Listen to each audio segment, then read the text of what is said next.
This week on Cider Chat, it is part 2 of the Beginner Cider Makers Q&A, pre-recorded at CiderCon 2019. This is episode 175, and you are listening to Cider Chat.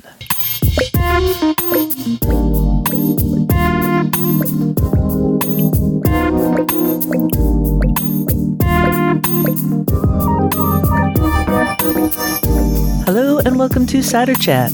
My name is Rhea Windcaller, and I produce and MC this weekly podcast where we speak with makers, cider enthusiasts, and folks in the cider trade from around the world. We'll be coming up with a part 2 of that Q&A, but first, a wee bit of news out and about in Ciderville.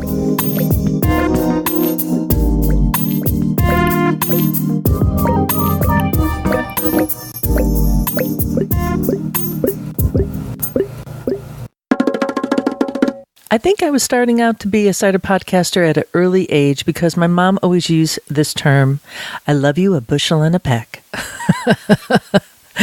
And I was just maybe that farming kind of lifestyle. It seems that anyone who grew up in New England, my spot of Ciderville in the USA, most of us have roots in a farming heritage because that's how not too long ago people survived here. Large families, some a little farm one way or the other, and certainly my family on both sides of the coin, both parents, no different. They had, they're out picking potatoes, had different crops, apple trees, pear trees, the whole 9 yards.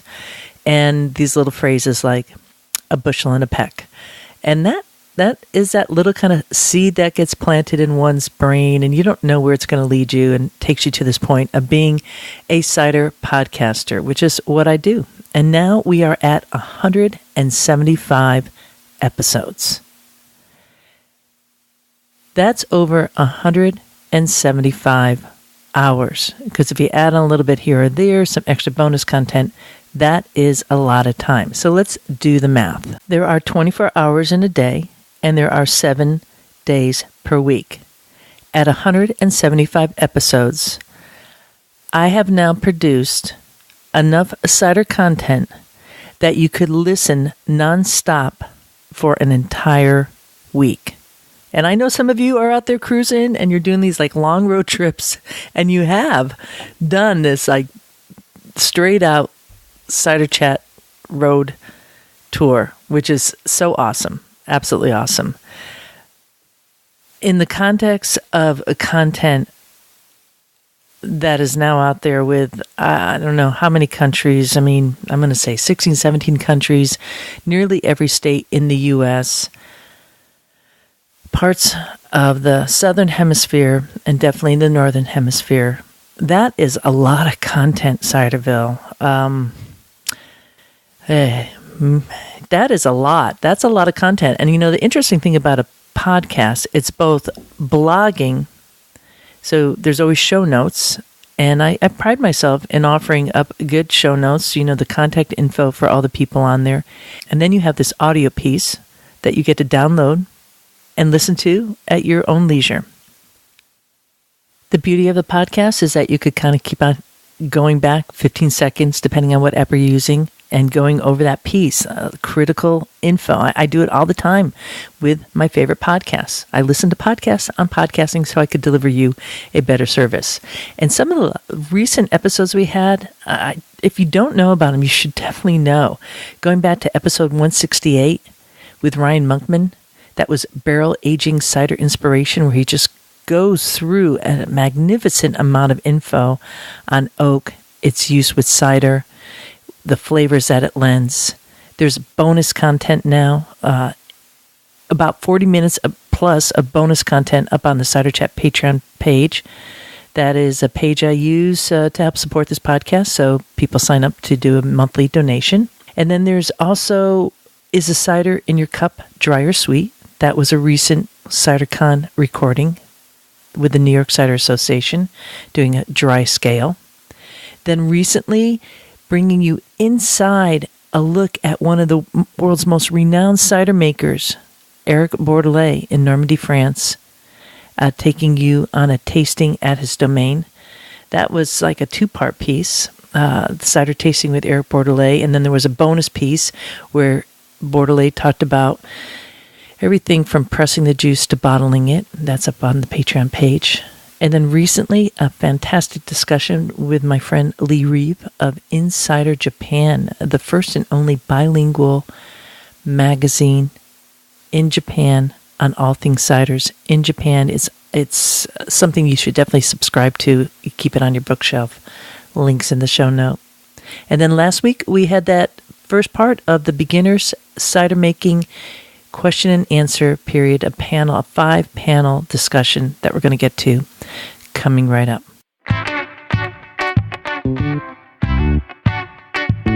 You gotta grab that luce. You gotta bust that thing. Get your kicks on the street. Gotta click, clack, step back. Oh, you gots to skeet. It's a rat-a-tat-a, rat-a-tat-a, rat-a-tat-a, bala. Rat-a-tat-a, rat-a-tat-a, rat-a-tat-a, holla.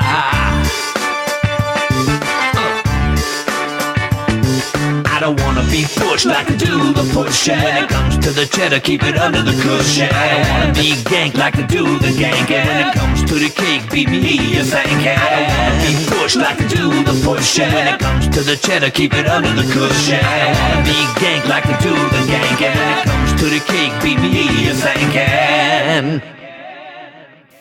Oh yeah, okay. Well, now we are ready to head into the second part of the Beginner Cider Making Q&A, pre-recorded at CiderCon 2019.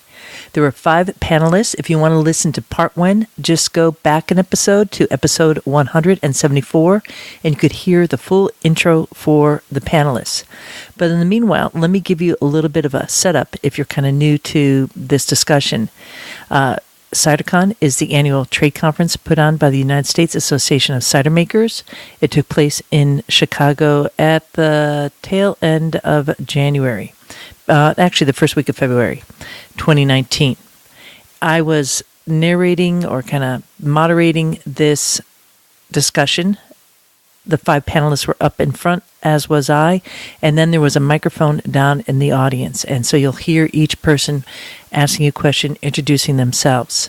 On the panel, we had Marcus Robert from Tieton Ciderworks in Washington, Tim Godfrey from Golden State Cider in California, Eleanor Leger of Eden Specialty Cider in Vermont, and Brent Myles of Slye Clyde Cider in Virginia, and Ben Calvi of Vermont Cider Company in Vermont.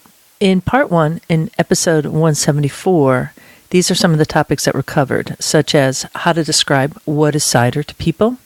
Also, I asked the panelists to talk about the classic, if you knew then what you know now, what would that be? That was pretty interesting. From the audience, we had breweries getting to cider, managing residual sugar in the bottle for packaging, can you use sulfites? The challenge for small cider makers, and that's a business approach, the downfall of potassium sorbate in the natural market, contract fermenting, ice cider, went over a number of different things there. If you're using a freezer, are you cheating? Stabilizing ice cider and yeast strains for ice cider. And in this week, we're going to be covering plastic versus stainless for fermenting or storing cider. Can you make money being a commercial maker? What are the best cider styles to offer? Do you need 3 core products or 8 core products to offer? Where to locate a cidery?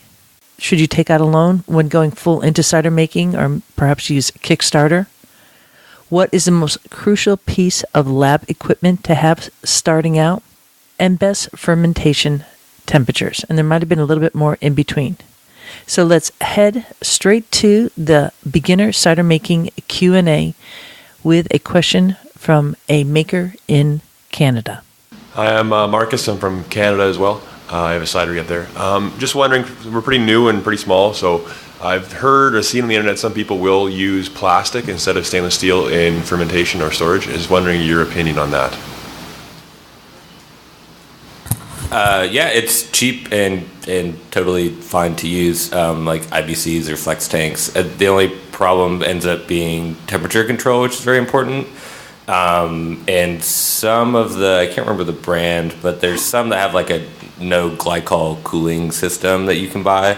But in terms of the actual like material, it's totally fine to use, and a lot of cider makers do that. But I would just caution, like don't just, unless it's really cold ambient temperature, you are going to get a lot of heat spikes from the exothermic part of the fermentation. And so just whatever you can do if you're ambient fermenting in an IBC, like if you have a walk-in, sometimes I'll start it at ambient, bring it to the walk-in overnight, and it kind of cools it down, and then I pull it back out, and to kind of keep it as steady as you can. But it's hard to get consistent product unless you're doing the temperature control. But Thank you. Another comment I would add is just make sure your sanitation's really good. The totes are a wonderful, cheap way to ferment, but it's hard to clean the top corners after you ferment. So invest in some good yoga classes, and also some brushes and things, and adapt a few ways so you can do CIPs with pumps and stuff. So get creative about really making sure you clean the plastic. Otherwise, it's a great affordable way to start. And the last thing is not good for storage. Like fermentation's fine, but you don't want to store cider in them. Yeah. Great. Thank you. Hi, my name is Bill Sussman. I'm with Cold Spring Cider Works in Cold Spring, New York, on the Hudson River. We're just starting out, and so this is a general question. I used to make wine. They said the way to make a small fortune in the wine business is to start with a large fortune. So I'm wondering, in cider, can you make money? Is it profitable? And is there an ideal point? Is there an ideal amount of production or something that you say, you're going to struggle until you hit this point, and then maybe there's a sweet spot? I don't know, but I'm just asking the question. So I write a blog, or at least I used to, I haven't done it in a while, called Cidernomics, which is sort of all the sort of analysis you need to think about to answer those questions for yourself based on where you're located and what your apple sources are and what kind of cider you want to make. Because all three of those things really impact the answers to those questions. There's no blanket answer.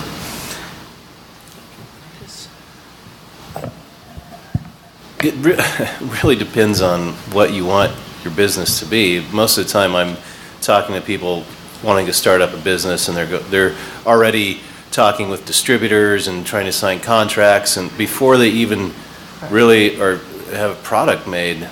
And at the end of the day, most of my tips are basically stay as small as possible for as long as possible. If you think you're going to sign up a distributor and conquer the world, it doesn't really happen that way. I mean, you're putting in, if you have a distributor or you sign up a distributor, you're signing a contract to do more work yourself, because you're still going to be the salesperson. You're not there. They are a warehouse that happens to have delivery trucks at the end of the day, and they will service accounts the way they're supposed to be serviced. But distributors have thousands of SKUs of products, and their salespeople on the street sell usually the top 10 products in that book, because they're trying to bring home money to their family on incentive, unless for somehow your little company can get on their incentive sheets. So it's very complex, and a lot of cideries get to the point where they sign up with a distributor, they start selling some volume. Then it becomes a vicious cycle of, well, if I sell more volume to make up for the margin that I give the distributor, then I have to buy more, I have to do more CapEx, and I have to go to the bank to get another loan to do more CapEx, and then I got to sell more cider, and then it keeps rotating that way. And you get to a point, when you get to about, let's say, a medium-sized cider, it's kind of a scary point, because you're giving up a lot of margin to the distributor, you're having to produce more volume, you're having to buy more equipment to be more efficient or produce more cider, and that's where a lot of cideries fail, breweries fail, wineries fail, is at that medium size, because they can't quite get to the point. What's that? Well, they can't quite get to the point where their EBITDA is positive, and so the bank doesn't like seeing a negative EBITDA let's say a balance sheet for very long before they go, well, you got to get this thing positive or we have to call your note. So staying as small as possible for as long as possible. If you want to if you have a good retail location, make your retail location sell as much of your product as possible to get the full retail for it. Start up other retail locations. Sell as much of the product as you can yourself to retail. And that's... Which speaks to location. Yeah. And we, as Tieton Cider Works, we've never had a really good location. We still sell a lot of product out of our door, but we're heavily entrenched in distribution. And I understand that world a lot better now. So, yeah, you'll make a fine, if you do it right, you'll make a fine living staying small. But if you're going out trying to conquer the world with a brand and having it sold to Coors or Budweiser or Heineken or somebody else, that's also a very hard thing to do. So that's my 2 cents. Okay, thank you very much. One more comment from Ben. So advice I got when I started making wine was don't learn how to do it with your own money. It's go get a job for somebody. I love the entrepreneurial spirit of Americans and small business owners, but if you've never worked in the trade at all, go work at a tap room, at a bar room, for a distributor, go work for a cider maker. Learn everything you need to know with someone else paying you, because they're worrying about the business decisions. Once you have that knowledge and you think, okay, I want to take all this skill and expertise that I've got for the last 2, 3, 4, 5, 10 years, then start your company. That would be my advice. So my name is Kyle. I'm a home cider maker, cider enthusiast. I've been making cider for a little, about 3 years. And eventually I would like to have a small retail location. That's kind of like the end game for me. I don't really want to, I don't want to get too big. So with that in mind, if I were going to do this, I would make, cider that I think is good, that other people give good feedback on. What is like an ideal number of different cider styles to have starting out? Like, I would make a dry tannic cider, and I would love that, and I would want everyone to love it, but I understand that not everybody loves that. So I recognize the importance of having, other styles, a little sweeter, or maybe something with a fruit component. So do you have a recommendation on, do you have 3, 4 core ciders, or, do you go for 8, or is there a magic number, or not really? Good question. We have 4 core ciders, and then we have a few different other series that we do. This is how we do it. We have 4 core ciders, and we have 2 series. We have a limited release series, and we also have a single varietal series. And that gives our customer a sense of what's new coming out in the market, because the thing is, you don't want too much at one time, because you confuse the consumer. They've had studies, let's say studies in Costco where they put out 20 different jams, and you taste 20 different jams and you walk away with none of them because you can't remember which one was the best. And then they've had studies, they compare that to studies with 4 jams, and they taste 4 jams, they buy something like 60% more jam if you have less choices. So altogether, we produce like 14 different varieties of cider, maybe more. I don't remember what the count is now. But we really focus our sales on 4 core items and a couple limited releases throughout the year. That's our model. Cool. Great question. Yeah, I was going to say, I think it's wise that you already realize that the cider you like might not be the cider that you need to sell. I found that out as well, and it's frustrating, but it's the reality. If you make one cider, you'll probably attract 10% of the people that might want to drink it. So we try to do as much diversity as we can with our ciders. We're similar. We have 4 core, and then we have a couple series that highlight different things that we think are interesting and people would like to try. But having a variety, especially as you start out, is super important. Okay. Yeah, and that's really interesting that you mentioned that too, because, having like a core line, I think that makes sense because, especially as a small, maker with limited resources, I'm not spreading myself too thin, trying to do, too much crazy stuff and have, 12 different ciders and whatever. So that's good input too. Thank you. And I think on the retail side, in distribution, it's really important to have kind of a curated set of like 4 or 5 or 3. But on the retail side, I think what you want to balance is consistency, so people can come back and taste what they liked last time with newness and spice. And so you want people who it's their second time in and they want to try the new thing. Or so at Clyde Cider Works, what we've been doing is we have 10 taps. 5 of them are core, and then the other 5 are.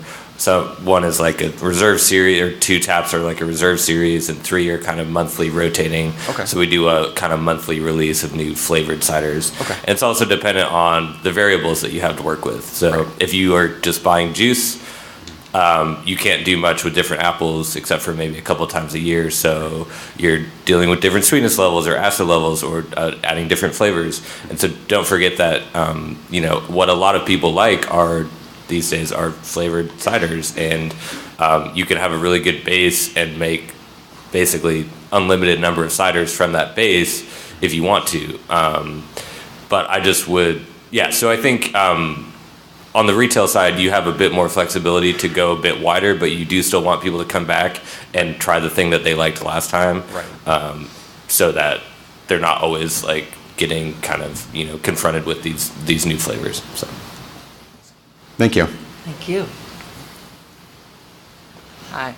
So I'm also just starting out, and I've been really struggling with location-based questions. Right now, I've been making cider on a family farm in the middle of pretty much nowhere. And I understand from the community that, having a taste room is where you can make most of your sales. But how important is it to locate your tasting room where you're actually making your product? Or, how do you balance urban versus bucolic experience? And has anybody ever tried both, having tasting rooms in both types of environments? I don't know if anybody has any advice about that. People want to come see Willy Wonka Land, and they want to see where the stuff is made. But the truth of the matter is, you really need a good retail location where there's good traffic, because we did the same thing. We were literally out at the end of the road, out of a community that has 1,100, maybe 700 people in it, and no one ever visited. We got like 2 people a week on average. That did not sell any retail where our highest margin is. And so if you're trying to build a business, then you have to recruit customers with the lowest price per head possible. Trying to drag people out to a farm, which maybe you have a Disneyland of a farm out there, and you have kids crawling on trees, and you have mazes and pumpkin patches and that sort of thing. That's great. You get a lot of customers that way. But most traditional farms like mine, we don't do U-pick. We don't do those things. So people literally had to find us somehow. And I think when people come out, they want to see how it's made and look at it. That's fine. But to actually to sell as much retail as possible, it takes a lot of effort and time and money to get people out to your farm that has no other reason to come out to, rather than bringing the cider to them where they live, So that's my 2 cents on it. Someone else may have something. Yeah, I have a slightly different perspective. So part of it is how close are you to a major city? Because if you were easy driving distance to a major population center, I would say don't open a retail center, just self-distribute. Okay. And use your place for events, for trade and press from your market. So you got focused occasions when people can come, or maybe just have something that's only open on Saturdays or by appointment. But retail location in an urban environment is expensive rent, expensive staff. Yep. It's a whole. Now you're in the retail business. Yep. Now you're in the bar business. When you're trying to really focus on your cidery. Actually, I mean, we're struggling this right now. Like, we've opened this tap room in Winooski, and we're like, do we want to be in the restaurant business? Yeah. Like, does that make sense for us? We're small. and it's far away from us. And so if you can self-distribute to a pretty major metropolitan area, I think that is a way of staying small. You're giving up the retail margin, but you don't have a distributor that you're dealing with, so you're getting a good price. And you may need to have somebody who's willing to drive stuff around for you when you're right in the middle of a fermentation. But I would look at that as an option too. Do you have any sort of brackets on what that distance might be? We're 3 hours away from metro area. Okay. No one comes and visits us. Yeah, I'm 2 hours away from the biggest town, which is 42,000 people. So that doesn't work either. Okay. I think don't forget that a retail location doesn't have to be a big thing. Like you can buy a kegerator and have 4 taps and be open on the weekends or days that you're there anyways, and capture some of that margin without spending a lot of money building out a huge tap room. Like it can just exist in your space that you already have, and you can capture some of that. Thanks. Hi, it's me again, Michelle from New York. My question, I took a seminar last CiderCon about the different avenues of raising funding for opening up the business. One of them was crowdfunding, another one was finding investors. But they were great ideas, great tools, but I didn't really get any feedback of like what really worked and why. And I thought maybe quickly you can maybe share some insight on that and then help everyone kind of make a decision on their own.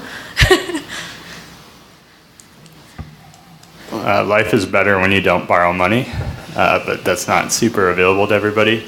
I can say that I started making cider out of IBC totes and milk tanks with little baby pumps, and that's kind of how we made it happen. So we weren't borrowing money.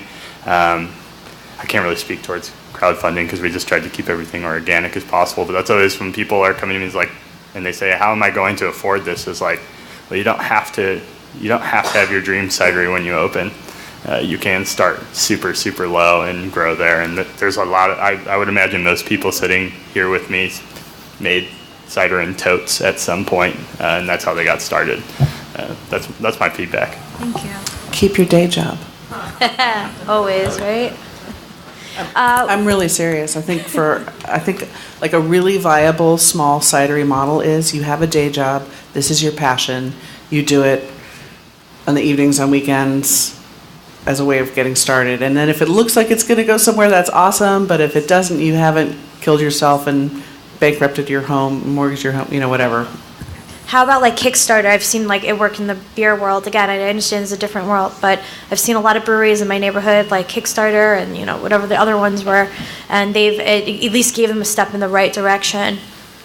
I think Kickstarter's hard for a new company because I don't think you can actually provide. I think I've seen Kickstarter mostly used by existing cideries to do like taproom renovation instead of like raising the funding for their business to start. Because in the taproom model, you can say, oh, we're going to give you this merch or whatever. And I don't actually know if you can kickstart like alcohol production through their site. I'm not actually sure about that, but I've seen it mostly like RevNats did it to fund like a taproom expansion, things like that. Okay. I don't think any of us can advise you on that, and you should go look at Kickstarter and find some people who did it and talk to them. Thank you. But that's like part of the research to do is pick up the phone and you call got them. it. Thank you. Howdy, folks. My name's Christian. I'm with Duluth Cider. We just started out like 3 months ago. We're fermenting in totes, conditioning in 15-barrel stainless jacketed bright tanks.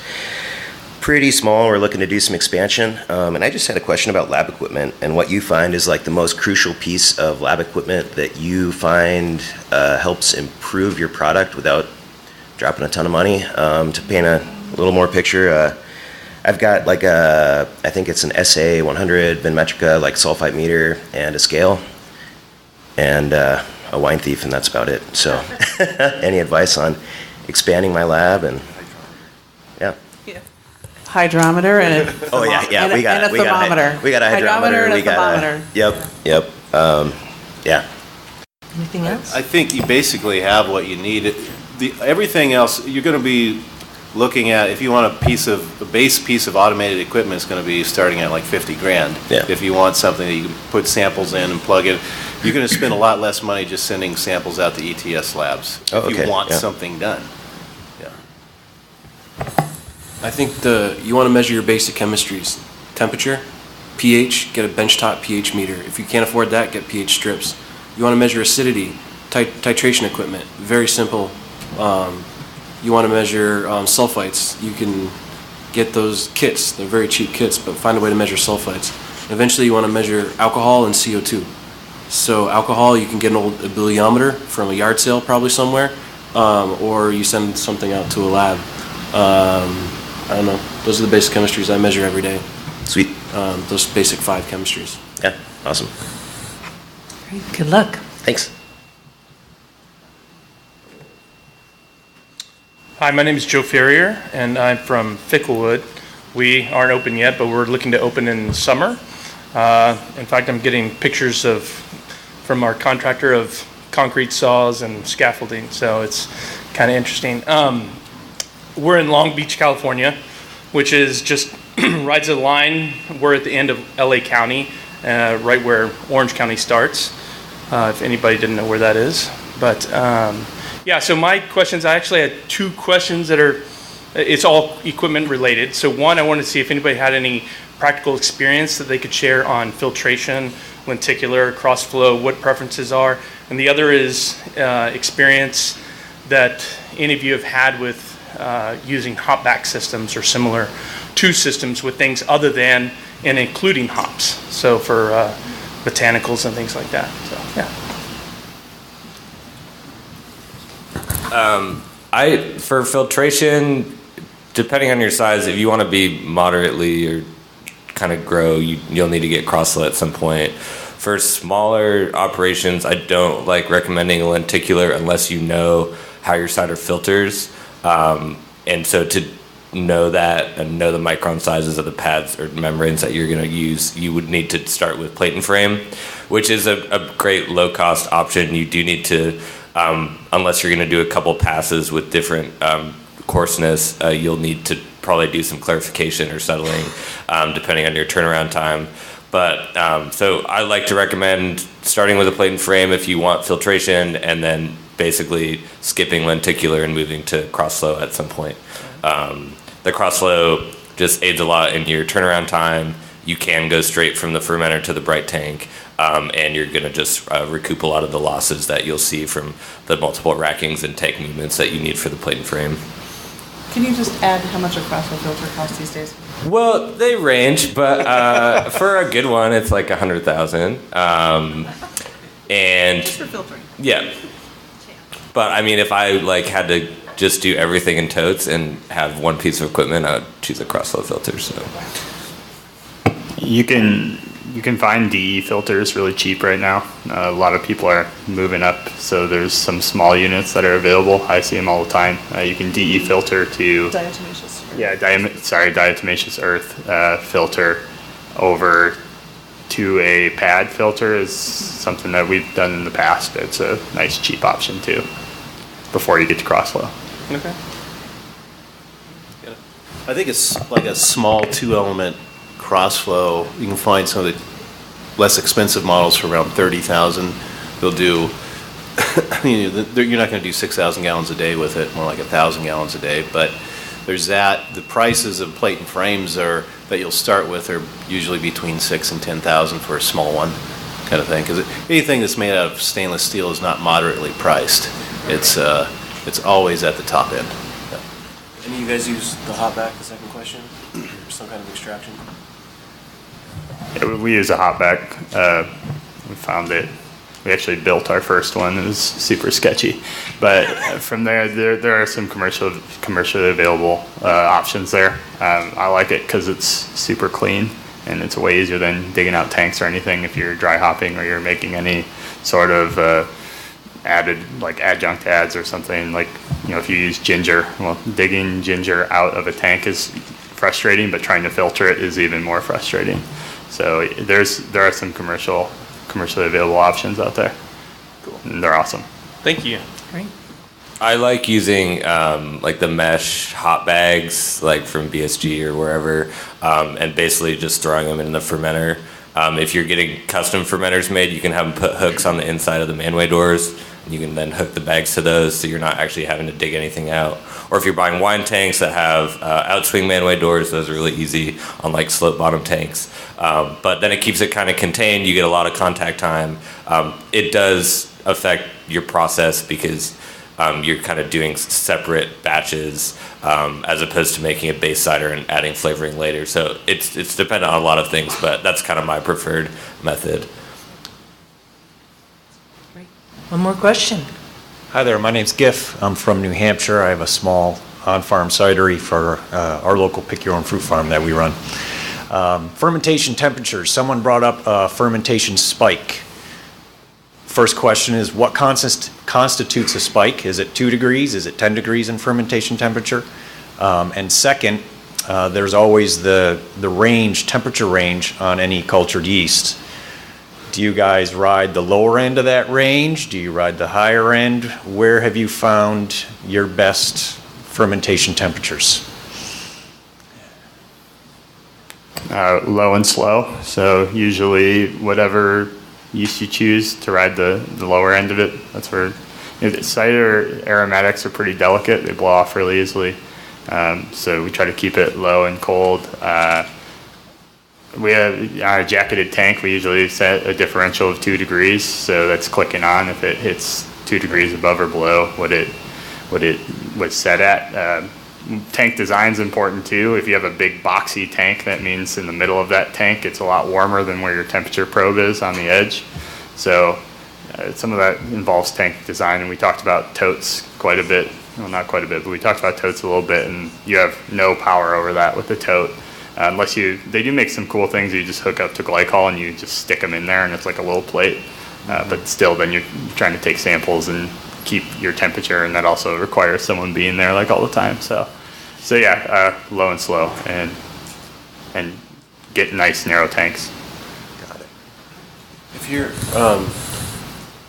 you don't want to be at 80, 95 degrees, then your yeast will get really unhappy. So by low, we mean like 60, or some people go in the 50s. Mm-hmm. So do your fermentations either in a controlled temperature environment or wait till the winter. If you have a cold room at your farm, maybe do it in some there. If you can afford glycol and keep the fermenter at a certain temperature, that's the best. I want to pick up on what you said about, just setting it for a 2 degree differential. If you're a beginning cider maker, I can't recommend more strongly measure every 1 or 2 days during your fermentation. So, you know what your starting specific gravity is, and watch it and track it. And you learn so much about fermentation dynamics by just watching what your patterns are with different yeasts or different fermentation, and you're measuring the temperature as well as the drop. And just being at one temperature doesn't mean that your fermentation is going at one rate, right? So you're naturally going to have a lot more activity early on, and then it's going to taper off. And we really find that we're trying to lower temperature at the beginning, or actually starting to raise it at the end.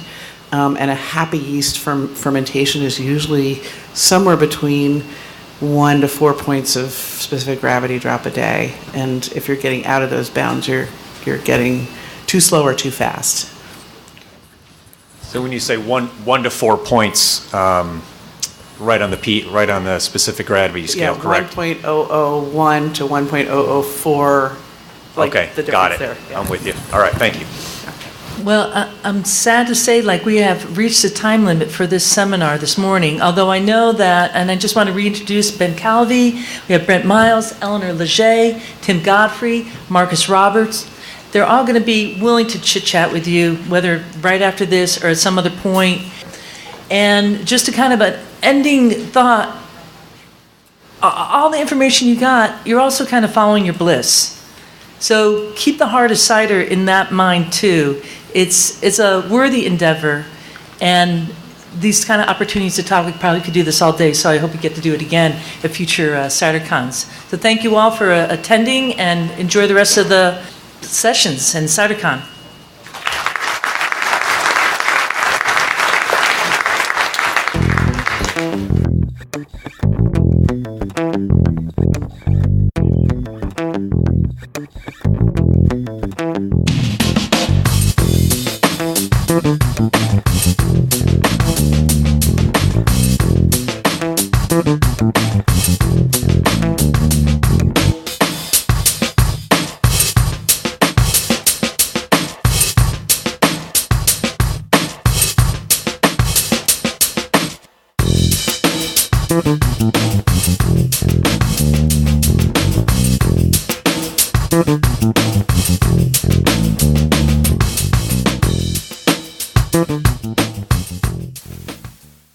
This podcast is coming out on April 10th, and in 2 days' time, I'm going to be on the Monterey Bay Cider Tour, and you know it's going to be a totally cider experience.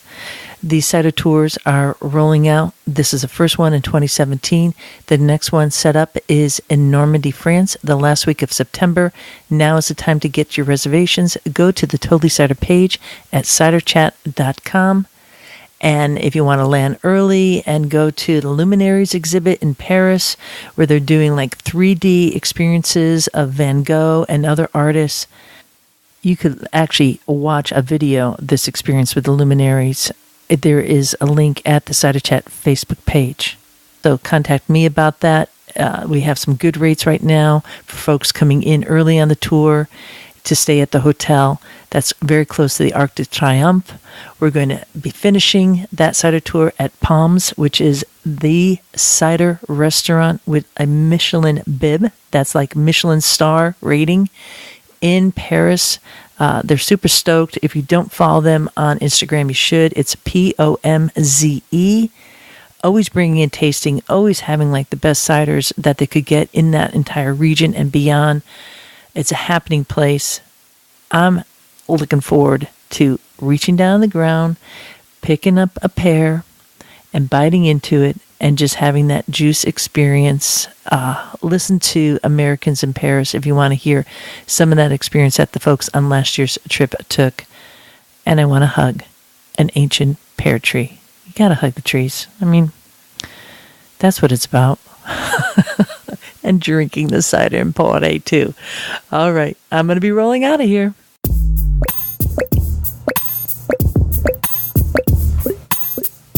Got to get ready for the cider tours coming in to Capitola and rolling out on the Betty Jane.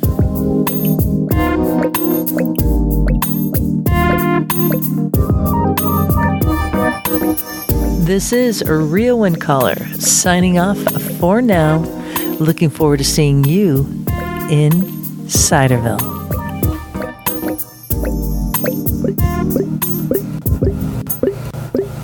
Yeehaw!